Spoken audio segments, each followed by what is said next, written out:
നമസ്കാരം, പുതിയൊരു വീഡിയോയിലേക്ക് സ്വാഗതം.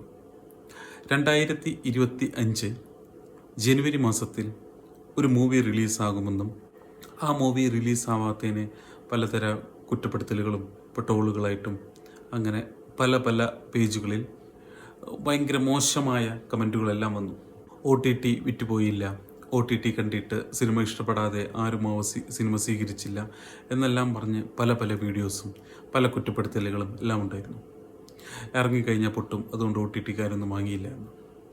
എന്നാൽ ജനുവരി മാസത്തിൽ ഏറ്റവും കൂടുതൽ കുറ്റപ്പെടുത്തലുകൾ കേട്ട ഡയറക്ടറാണ് മിസ്റ്റർ തരുൺ മൂർത്തി. 2025 ഏപ്രിൽ മാസം 25-ാം തീയതി ആ മൂവി റിലീസായി. ആ മൂവിയുടെ പേരാണ് തുടരും. 2025 ജനുവരി മാസത്തിൽ ഏറ്റവും കൂടുതൽ തെറിവിളി കേട്ട ഒരു ഡയറക്ടറാണ് തരുൺ മൂർത്തി. എന്നാൽ ഏപ്രിൽ 25 ആയപ്പോൾ ശ്രീ തരുൺ മൂർത്തി ഏറ്റവും കൂടുതൽ അഭിനന്ദനങ്ങൾ, അല്ലെങ്കിൽ ഏറ്റവും കൂടുതൽ ആഘോഷങ്ങൾ, അല്ലെങ്കിൽ ഏറ്റവും കൂടുതൽ ബെസ്റ്റ് ഡയറക്ടർ എന്നുള്ള പേരെല്ലാം കേട്ടുകൊണ്ടിരിക്കുന്ന ഒരു ഡയറക്ടറാണ് മിസ്റ്റർ തരുൺ മൂർത്തി. ഇതിൽ നിന്ന് നിങ്ങൾ മനസ്സിലാക്കേണ്ടത്, നിങ്ങളുടെ ഹാർഡ് വർക്കിനെ മറ്റുള്ളവർ കാണാതെ എന്തു വേണമെങ്കിലും പറഞ്ഞോട്ടെ, നിങ്ങൾ അതിലൊന്നും തളരരുത്. കാരണം നിങ്ങളുടെ കയ്യിലിരിക്കുന്ന ഡയമണ്ടിൻ്റെ വാല്യൂ നിങ്ങൾക്ക് മാത്രമേ അറിയൂ. മറ്റുള്ള ആർക്കും ആ ഡയമണ്ടിൻ്റെ വാല്യൂ അറിയില്ല.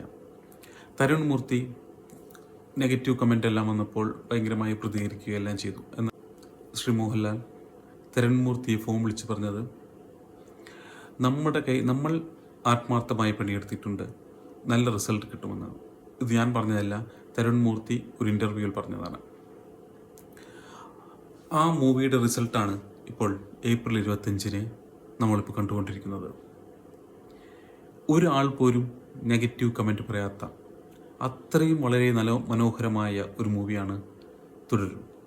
ആ മൂവി റിലീസ് ആവാത്തതിനെക്കുറിച്ച് എന്തെല്ലാം പ്രശ്നങ്ങളാണ് ഇവിടെ ഉണ്ടായത്, എന്തെല്ലാം ആൾക്കാരാണ് പറഞ്ഞുണ്ടാക്കിയത്. OTT വിറ്റുപോയില്ല, ലാലേട്ടൻ്റെ അഭിനയം മോശമായിരുന്നു, തരുൺ മൂർത്തി മൂവി നശിപ്പിച്ചു, അങ്ങനെയെല്ലാം.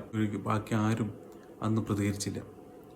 കാരണം അവർക്കെല്ലാം അറിയാം അവരുടെ കയ്യിലിരിക്കുന്നത് അത്രയും വാല്യൂ ആയ ഒരു വസ്തുവാണെന്നും റിലീസ് ചെയ്ത് കഴിഞ്ഞാൽ എല്ലാവരും മാറ്റി പറയുന്നു. ഇപ്പോൾ അന്ന് കുറ്റപ്പെടുത്തിയ എല്ലാവരും ഇപ്പോൾ മാറ്റി പറയുന്നു. ഹാർഡ് വർക്ക് ചെയ്തതിൻ്റെ ഗുണമാണ് ഇതിലുള്ളത്. ഇതാണ് നമ്മൾ ഇതിൽ നിന്ന് പഠിക്കേണ്ടത്. എല്ലാവർക്കും നല്ലൊരു ദിവസം ആശംസിക്കുന്നു.